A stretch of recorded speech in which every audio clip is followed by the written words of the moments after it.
Olá, meus queridos, minhas queridas, tudo bem com vocês? Sejam muito bem-vindos novamente ao Catequese em Cristo. Eu sou Maurício, estamos neste momento avançando aqui e iniciando o encontro número 25 dessa grande jornada catequética que estamos fazendo.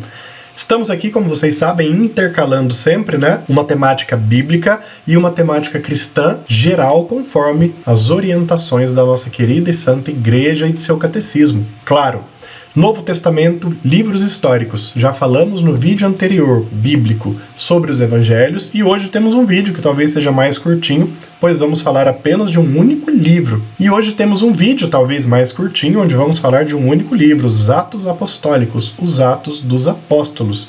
Vamos entender a estrutura bíblica para que isso se reforce cada vez mais na nossa mente e no nosso coração. Novo Testamento dividido aqui em 3 grupos de livros, históricos, sapienciais e proféticos. Estamos terminando neste vídeo os livros históricos, que são 5. Olha aqui que representação linda da última ceia. Vamos lá. Já falamos o que são os livros históricos, não vou repetir aqui, ok? Avançamos dos evangelhos para Atos dos Apóstolos a partir de agora. Como vocês sabem, sempre explicamos cada subgrupo presente na estrutura bíblica. Por que, Maurício? Por que você sempre reforça isso? Porque é muito difícil nós aprofundarmos e mergulharmos na fé se nós não tivermos dentro do nosso coração aquele balanceamento da tríade de Agostinho. Você lembra dela?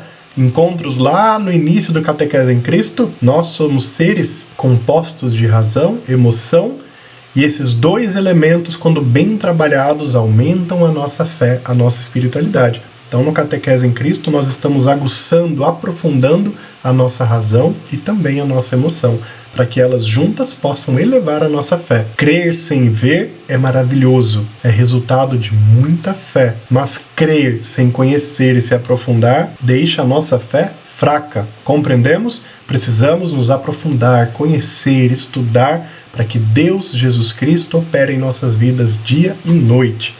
Atos dos Apóstolos, subgrupo formado por obra única. O livro escrito pelo evangelista Lucas, já falamos disso, vídeo anterior, visa apresentar a caminhada da igreja primitiva, expressando as primeiras atividades missionárias da cristandade.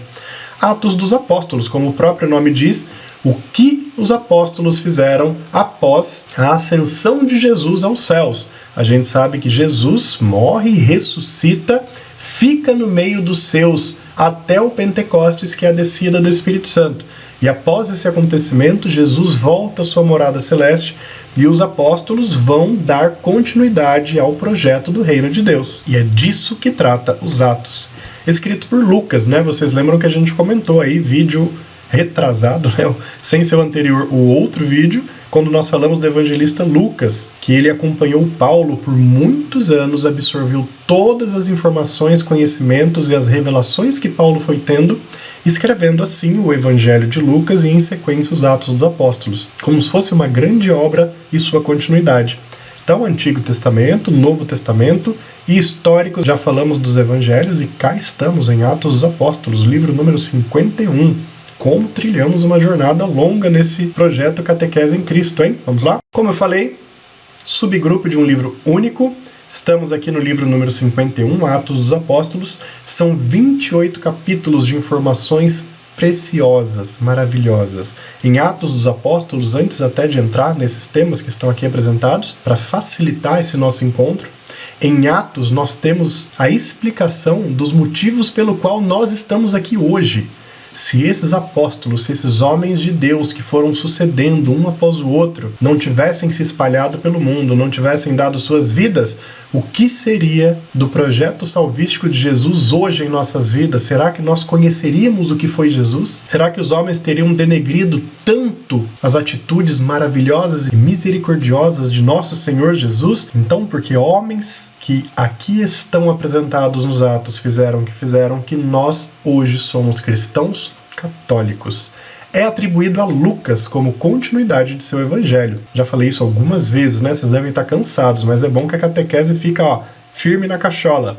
As obras apresentam a ascensão e envio dos apóstolos, bem como o caminho da salvação, iniciado pela Igreja como uma continuação aos passos do Mestre. Olha que maravilhoso! E por que as obras apresentam a ascensão e envio dos apóstolos? Porque a partir do momento que Jesus Cristo promove o Pentecostes, ou seja, a descida do Espírito Santo, sobre esses homens e mulheres maravilhosos que deram suas vidas ao projeto do reino de Deus, eles foram elevados, empoderados a poder permear todas as maravilhas de Jesus Cristo por todos os cantos do mundo àquela época. Este sentido de missão ou caminhada é evidenciado por Paulo, que dedica sua vida à evangelização dos povos, tendo como objetivo chegar a Roma, que naquele tempo era o centro do mundo. Então olha só, eu já falei isso em outros vídeos, vou reforçar aqui, esse entendimento de caminho, caminhada, caminho do Senhor, caminho da salvação, ele era algo muito emblemático, especialmente naquele tempo e até os dias de hoje, porque como você não tinha veículos motorizados, tudo era feito, em geral, por longas caminhadas. Então as peregrinações, elas exigiam tempo, esforço, dedicação, investimentos, e elas representavam o esforço das pessoas pelo alcance de algo muito especial, no caso aqui, a salvação em Jesus Cristo. E Paulo, nossa, a gente já viu aí lá no início do Catequese em Cristo também, tivemos um encontro só falando sobre a igreja primitiva, lembra disso? E a gente viu ali que ele andou a pé cerca de 15 mil quilômetros, caminhando para fazer a sua parte no projeto de Jesus. Que coisa maravilhosa! E às vezes a gente reclama de ir na igreja que está aqui ao nosso lado, certo? É concebido como o quinto evangelho, ou ainda como o evangelho do Espírito Santo, em função do Pentecostes, uma vez que cita a descida do Espírito aos apóstolos. O conflito é consequência natural na tentativa da Messe em proliferar os ensinamentos de Jesus. Então, Atos dos Apóstolos, que vai nos apresentando todos esses elementos, também mostra conflitos no início dessas igrejas, né? Como nós sabemos, Paulo, nos Atos dos Apóstolos, ele fez 4 grandes viagens, estabelecendo igrejas, fundando presbitérios, indicando delegados, pastores em muitos lugares. E o grande objetivo dele era chegar a Roma, para que lá ele pudesse espalhar definitivamente a palavra. E ele consegue. Ele acaba sendo martirizado, mas ele consegue, através de exaustivas tentativas.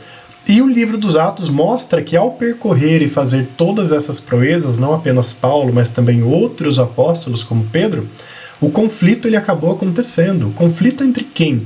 Entre os próprios cristãos que estavam iniciando as comunidades, não sabiam muito como fazer as coisas. Paulo vai dando a orientação, até questões financeiras, estruturais, ritualísticas, como se faz cada coisa, onde guarda o dinheiro, quem faz o quê, tudo é trabalhado e apresentado em Atos. Por isso que é um livro tão maravilhoso, tão especial, que ele mostra pra gente como esses homens de Deus organizaram uma grande estrutura que pudesse estar viva até os dias de hoje. Então nós vivemos hoje, no nosso dia a dia de comunidade cristã católica, o que Paulo já fazia em suas caminhadas, em suas peregrinações. Claro, o conflito ele é inerente. E digo mais, grandes conflitos existiam entre judeus que queriam se converter ao cristianismo, que estavam percebendo que de fato Jesus era o Messias. Mas esses judeus estavam tão amarrados nas tradições, nas regras, nas leis, que eles não conseguiam virar a chave. E aí criava mais e mais conflito. Chegou ao ponto, apresentado em Atos, que houve um momento em que Paulo vai a Jerusalém e ali acontece o primeiro grande concílio da história da igreja, que é o Concílio de Jerusalém, e uma das coisas que eles debatem lá é um documento que dava uma certa flexibilizada para que os judeus mantivessem algumas de suas tradições para se converter ao cristianismo. Olha quanta coisa linda e maravilhosa é apresentada em Atos. E com o avançar da missão, que se estende pelo mundo, a institucionalização vai se formando para atender questões básicas e operacionais do processo de evangelização. Como eu falei para vocês, que questões são essas? Questões como dinheiro, indicações de novos presbíteros, delegados nas regiões. É como se eles estivessem formando as primeiras dioceses da história. Então, como não haviam as regras anteriores, eles foram criando as regras. Por isso que a gente chama de institucionalização, que foram criando orientações básicas para que tudo fosse feito de uma forma muito transparente, muito clara e muito comunitária, como é feito até os dias de hoje. E aí, o que vocês acharam dessa abordagem? Como eu falei, era um encontro mais curtinho porque temos um livro único, profundo, maravilhoso e essencial para o nosso aprofundamento catequético. Desejo novamente que a paz do Senhor Jesus, o carinho misericordioso de Nossa Senhora estejam dentro do seu coração, de toda a sua família. Nos vemos no próximo encontro. Tchau, tchau!